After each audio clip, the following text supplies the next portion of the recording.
Hi! Welcome to my makeup vlog! Ngayong araw nga mga kaibigan ay magsimula na naman tayo sa bagong makeup. Simulan na naman natin ngayon sa paglalagay natin ng liquid foundation sa ating mukha. Atin niyang panatilihin ang pagiging balanse ng kulay nito sa ating mukha para naman maging pantay itong tingnan. Kung makikita nyo dito mga kaibigan ay lahat ng sulok ng aking mukha ay aking linagyan. Wala nga akong linagpasan kahit sa mata. Kasunod nito ang pagkikilay mga kaibigan. Gumuhit lang pala ako ng korteng kilay sa aking kilay. Saka ko ito kinulayan. Kasunod nga nito ang paglalagay ko ng contour sa aking ilong mga kaibigan.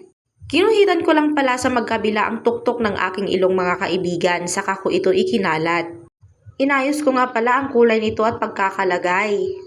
Binawasan ko pa nga pala ang kulay nito mga kaibigan, para mabalanse ko ang tunay na hugis nito na gusto kong makita sa aking ilong. Pangit kasi kapag sobra ang pagkakalagay nito mga kaibigan. Agad ko namang sinunod ang aking labi. Linagyan ko lang pala ito ng eyeliner mga kaibigan, para maipakita ang tunay na hugis ng aking labi. Kasunod naman nito ay paglalagay ko ng lip balm mga kaibigan. Pampalambot ko nga pala ito mga kaibigan dahil dry lips ako. Kasunod nga nito ay ang paglalagay ko ng lipstick. 'Di ba? Mas darker na ang kulay nito. Gustong-gusto ko nga ang kulay na 'yan. Kasunod nito ang paglalagay ko naman ng blush on. At ang kasunod nga nito ay paglalagay ko ng eyeshadow. Tatlong kulay nga pala 'yan mga kaibigan na blend ko. Pagkatapos ay ang liquid liner naman mga kaibigan. Marahan ko nga lang palang linagyan ang aking gilid ng mata mga kaibigan.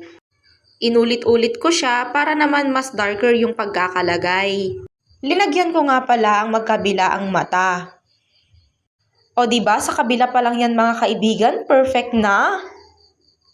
Kasunod nito ay ang aking curlier. Kailangan pala sa paggamit nito ay madiinan ha. At ang kapares niyang maskara. Dapat makapal din ang pagkakalagay niyan para makulay ang iyong pilik mata ha. Mas makapal, mas maganda kasi mas makikita ang haba. Kasunod nito, ang paglalagay mo naman ng eyeliner sa gilid ng iyong mata sa bandang baba.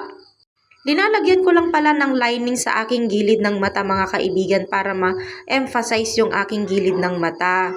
Saka ko ilinagyan ito ng eyeshadow. Magkapareho pala ang kulay ng eyeshadow na nasa baba ng aking mata at ng eyeshadow na nasa taas ng aking mata mga kaibigan. Pagkatapos, linagyan ko na lang ito ng glitters. At hanggang dyan na lamang mga kaibigan. Paki-follow naman ako at maglagay ka na nga rin ng comment at mag-reaction ka na rin dyan sa ababa. Maraming salamat!